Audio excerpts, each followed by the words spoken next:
ఒక యువ శాసనసభ్యురాలు ఇవాళ అనుకోని పరిస్థితుల్లో మన మధ్యన లేని ఈ సందర్భంలో మరి కేవలం ఈ ఒక్కరోజు మొత్తం కూడా సంతాప తీర్మానం మీదే అమ్మాయి గురించి మాట్లాడడానికి అందరికీ అవకాశం ఇచ్చినందుకు ముందుగా తమరికి ధన్యవాదాలు.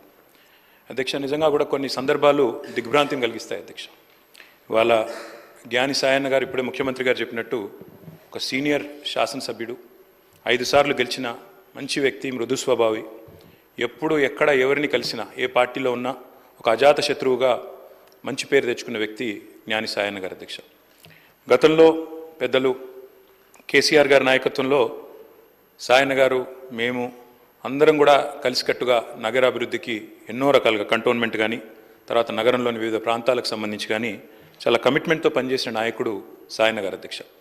అధ్యక్ష, సాయన్న గారు అదేవిధంగా మా గౌరవ ముషీరాబాద్ శాసనసభ్యులు ముఠా గోపాల్ గారు చిరకాల స్నేహితులు అధ్యక్ష. దాదాపు దశాబ్దాల స్నేహం వారిద్దరిది కూడా. మీకు కూడా మంచి స్నేహితులు అధ్యక్ష వారు.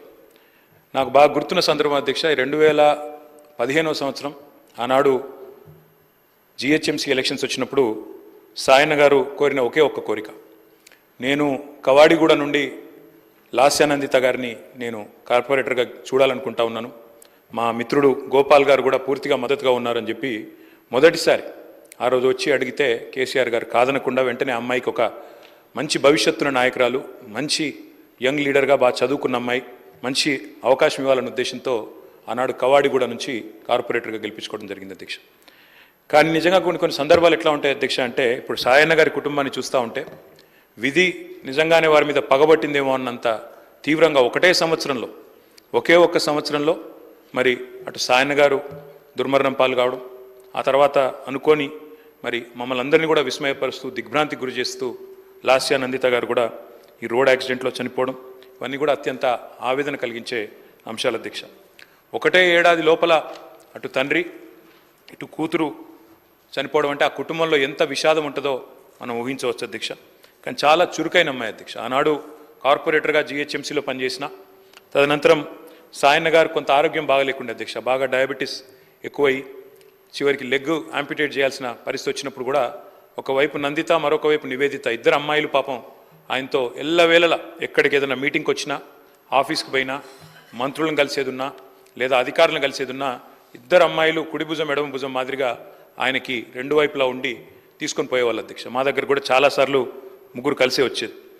అట్లాంటి కుటుంబం సాయన్న గారు మరణించిన తర్వాత ఇదే శాసనసభలో అధ్యక్ష ఆనాడు కేసీఆర్ గారు ముఖ్యమంత్రిగా సంతాప తీర్మానం చెప్పడమే కాకుండా ఆ కుటుంబానికి అన్ని రకాలుగా అండగా ఉంటామని చెప్పి హామీ ఇచ్చిన హామీ ప్రకారమే ఆ రోజు మళ్ళీ లాస్యానందిత గారికి 2023లో జరిగిన శాసనసభ ఎన్నికల్లో మరి ఆనాడు పార్టీ నుంచి అవకాశం కూడా ఇవ్వడం జరిగింది అధ్యక్ష. ఇప్పుడే ముఖ్యమంత్రి గారు చెప్పినట్టు కంటోన్మెంట్లో సాయన్న గారు చేసిన సేవ, రాజకీయాలకు అతీతంగా కలిసి ఉండే మంచి వ్యక్తిత్వం, ఎన్నింటి వల్ల నందిత గారికి కూడా తప్పకుండా తండ్రి గారి ఆశీస్సులతో పార్టీ అండతో బ్రహ్మాండమైన మెజారిటీతో అమ్మాయి కూడా గెలిచింది అధ్యక్ష. బాధాకరం ఏమంటే సరిగా గెలిచిన కొద్ది కాలానికే మరి నల్లగొండలో మా పార్టీ సభ ఒకటి జరుగుతూ ఉంటే అక్కడికి నందిత గారు కూడా రావడం జరిగింది.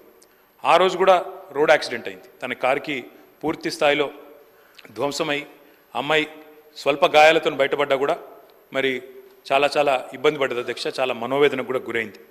తదనంతరం వాళ్ళ ఇంట్లో కూడా ఒక చిన్న యాక్సిడెంట్ అయింది. వరుసగా ఏదో పగబట్టినట్టే నల్లగొండలో ప్రమాదం, తర్వాత అక్కడ లిఫ్ట్లో ప్రమాదం, ఆ తర్వాత మళ్ళీ అనుకోకుండా ఈ ఓఆర్ఆర్ మీద జరిగిన రోడ్ యాక్సిడెంట్లో అమ్మాయి మరణించడం జరిగింది అధ్యక్ష. మేము ఆ రోజు పార్టీగా మాట ఇచ్చి సాయన్న గారి కుటుంబం మా కుటుంబమే అని చెప్పి ఆనాడు సాయన్న గారి తర్వాత లాస్యానందిత గారికి పార్టీ అవకాశం ఇచ్చింది అధ్యక్ష. అమ్మాయి గెలిచింది. దురదృష్టవశాత్తు ఏడాది లోపలే అమ్మాయి మరణిస్తే తిరిగి వారి సోదరి నివేదిత గారికి మొన్న జరిగిన ఉప ఎన్నికల్లో కూడా అవకాశం ఇచ్చింది అధ్యక్ష పార్టీ నాయకత్వం, కేసీఆర్ గారు. కానీ దురదృష్టం ఉప ఎన్నికల్లో మొన్న మా పార్టీ ఓటమి పాలు కావడం జరిగింది అధ్యక్ష. నిజంగా కల్లో కూడా అనుకోలేదు. చురుకైన ఒక నాయకురాలు, మంచి వ్యక్తిత్వం, మంచి విద్యార్హతలు కలిగిన ఒక మహిళ ఈ శాసనసభలో అడుగుపెట్టిందని చెప్పి సంతోషపడ్డాం.